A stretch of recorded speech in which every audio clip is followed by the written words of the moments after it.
समाज में उल्लेखनीय बदलाव लाने की इच्छा एक इंजीनियर को लोक सेवा के क्षेत्र में न सिर्फ ले आती है बल्कि देश भर में गौरवान्वित भी करती है। हम बात कर रहे हैं संघ लोक सेवा आयोग की परीक्षा में देश में दूसरा स्थान हासिल करने वाली भोपाल की जागृति अवस्थी की। जागृति बताती हैं कि उन्होंने निश्चय किया था कि वे इंजीनियरिंग छोड़कर एकाग्रता के साथ इस परीक्षा की तैयारी करेंगी और अपनी कड़ी मेहनत के बल पर आज वह देश में महिला वर्ग की टॉपर बन गई। यूपीएससी में जागृति अवस्थी ने रचा इतिहास। इंजीनियरिंग की नौकरी छोड़ी, यूपीएससी में किया टॉप।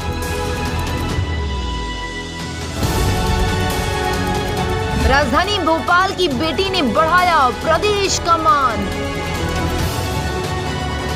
कड़ी मेहनत को जागृति ने बताया सफलता का मंत्र।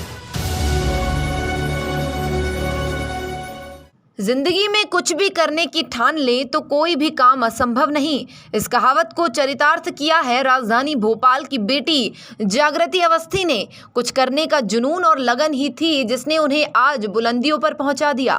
मूल रूप से नशेनिया गांव की रहने वाली जागृति ने सिविल सर्विसेज परीक्षा 2020 में ऑल इंडिया दूसरी रैंक लाकर न सिर्फ माता पिता का बल्कि प्रदेश का नाम भी रोशन कर दिया।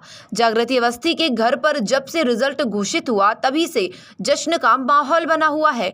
जागृति अवस्थी ने अपनी इस उपलब्धि पर खबर मध्य प्रदेश से खास चर्चा करते हुए बताया कि मेहनत और लगन से उन्होंने ये स्थान पाया है। जागृति का कहना है कि अपनी पढ़ाई के दौरान जहां उन्होंने कड़ी मेहनत की, वहीं परिवार ने भी उनका हौसला बढ़ाया। यही वजह है कि पिछले 4 साल से घर में टीवी तक ऑन नहीं हुआ।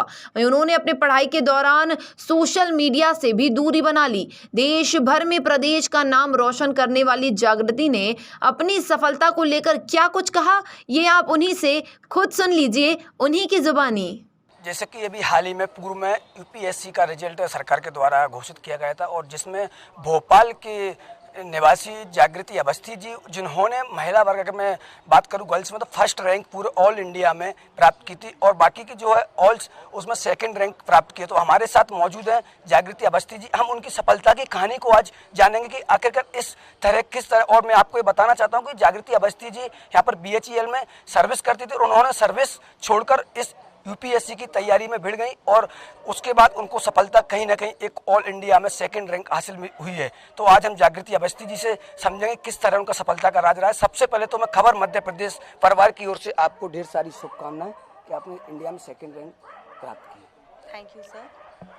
जागृति जी, मैं आपसे सबसे पहले ये जानना चाहूँगा कि आपने जो अपना कैरियर दांव पे लगाकर, आप चूँकि पहले ऑलरेडी जॉब करती थी BHEL में और वहाँ से आपने अपनी जॉब को छोड़कर, आपके जब भाई ने नीट का एग्जाम जब निकाला था उसके बाद आपने जॉब छोड़कर यूपीएससी की तैयारी की थी, तो किस तरह से आपका अनुभव रहा और किस तरीके से तैयारियाँ रही, कितने घंटे की पढ़ाई आपकी रही और किस तरीके से आपने इस आज जो सफलता प्राप्त की उसकी कहानी क्या रही? देखिए, मेरा अनुभव तो बहुत अच्छा रहा है और जॉब छोड़ने की आपने बात कही तो हाँ, एक रिस्क तो था, लेकिन समय नहीं मिलता था जॉब के साथ तो मुझे करना यही था, इसलिए मैंने जॉब छोड़ने का डिसीजन लिया।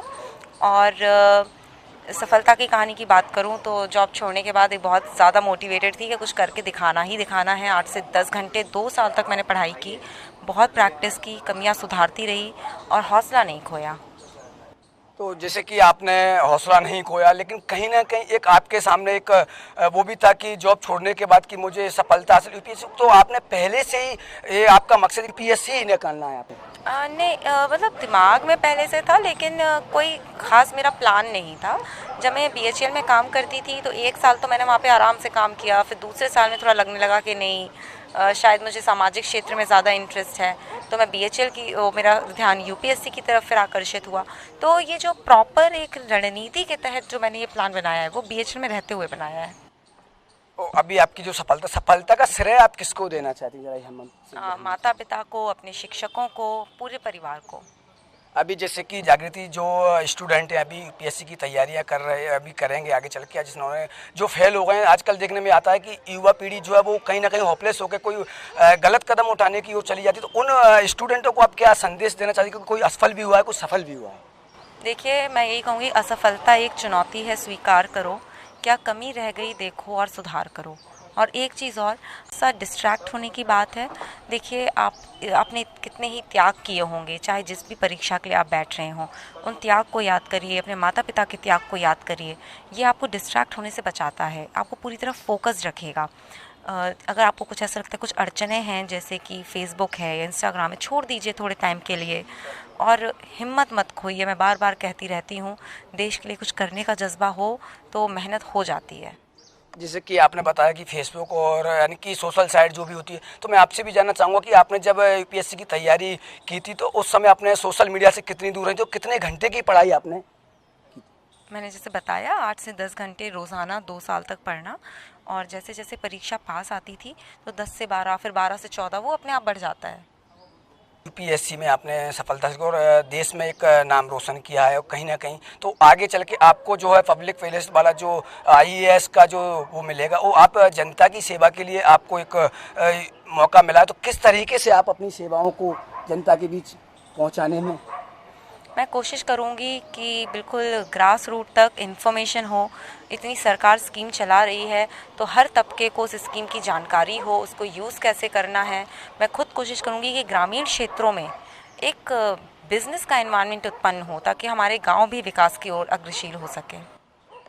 जागृति, जैसे कि मेरी जो नॉलेज में जो आया, आप कहीं ना कहीं बुंदेलखंड से बिलोंग करती हैं। छतरपुर जो डिस्ट्रिक्ट है वहाँ आपका डिस्ट्रिक्ट लगता था, वहाँ आपकी शायद बचपन में पढ़ाई भी रही है, तो बुंदेलखंड वासियों को क्या मैसेज देना चाहते हैं जो आपके साथी स्टूडेंट रहे हैं? मैं कहूँगी बुंदेलखंड की मिट्टी में बहुत टैलेंट है, वहाँ की हवा वायु में बहुत सपोर्ट है।